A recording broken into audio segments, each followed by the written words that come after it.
One of the most powerful social media campaigns the world has seen is about to come to a head. Millions of young people around the world have been enlisted in the online crusade to target notorious African war criminal Joseph Kony, and that'll culminate tomorrow night in a final push to bring him to justice. But the organisation behind the campaign has come under fire over claims it lacks financial accountability and that it's oversimplified the story of Kony and the conflict in northern Uganda.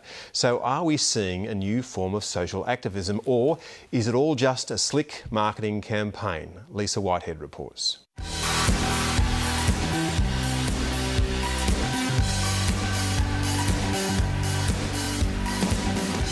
Six weeks ago, these two Melbourne teenagers had never heard of the African warlord Joseph Kony.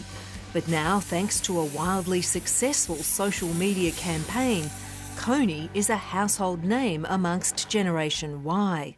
Everybody knows his name, so it's out there, and we really do believe that he's going to be caught. We are going to make Joseph Kony a household name, not to celebrate him, but to bring his crimes to the light. In early March, this Kony 2012 YouTube video went viral. So far, it's had 86 million hits. World Vision CEO Tim Costello was stunned by the response. I was in meetings in London and suddenly all the adults in that room had their SMSs going off at the same time. We're all reading them. And children who hadn't shown much interest, say, in World Vision's work were suddenly saying, "Dad, what are you doing about Kony? Are you part of this campaign?" It was extraordinary, and it's taught us a lot about the power of social media. April 20th, when we cover the night. Tomorrow night, young people are being urged to cover the streets with Kony's name. But if we really show that we really do care, people are going to listen more. Like, if they come into Parliament and see that half of their city is covered in red that says Kony on it, they're going to start thinking about it. People need to see that, you know, the youth of today isn't all talk, and that we are going to do something. Me, myself. The aim is to pressure governments to step up efforts to capture Kony and his Lord's Resistance Army, or LRA. During its 20-year conflict with the Ugandan government, the LRA abducted tens of thousands of children, forcing them to fight or become sex slaves. I watched them come in there, tens of thousands, and I'm not exaggerating there, at sundown to sleep in dormitories because the LRA were raiding villages. But it hasn't happened for 5 years, and it's this anger, why now? But Kony and a few hundred LRA soldiers are still active, spreading their reign of terror across the border from Uganda. Now that he has moved to parts of Central Africa, he's now capturing another group of people. Brutally. The young girls are raped, and so they become hostages.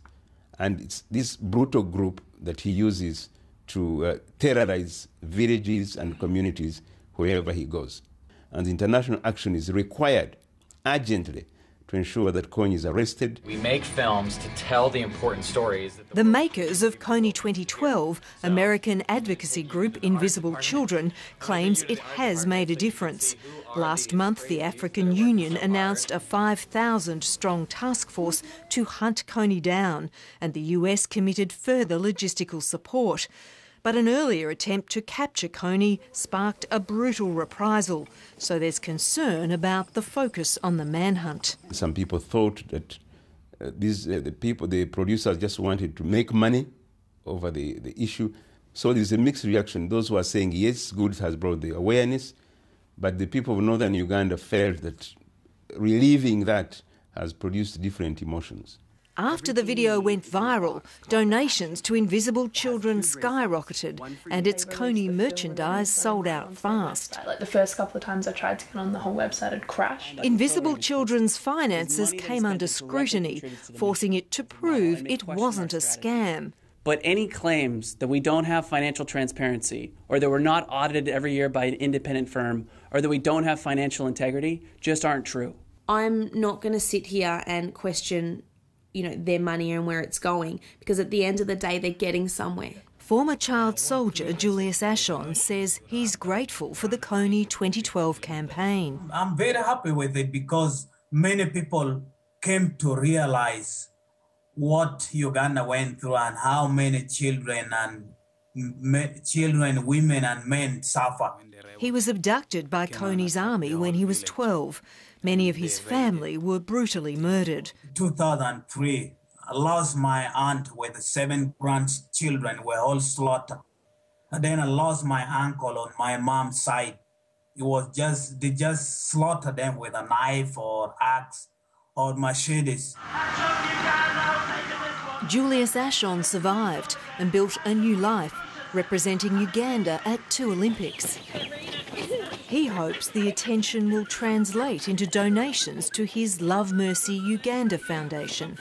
With the help of a group of Australians, including fellow Olympic track athlete Eloise Wellings, it provides care and support for orphans and widows. I encourage people to give because they said there's 600 non-governmental organizations in Uganda. So it's not only one or like individual children alone will take this money. The high-octane campaign told a social media-savvy generation a powerful human rights story. But the size of the turnout at tomorrow's Cover the Night will be a test of whether it's held their attention. And what if it fails to deliver on its goal to capture Kony by the end of the year? When it's a roller coaster of feverish excitement, and these issues are much more complex. They have to do with drought and economic grievances in the north where Kony was operating. When the roller coaster dumps you, the fear is people will say, well, I'm not going to trust ever getting engaged again. Young people are going to give up.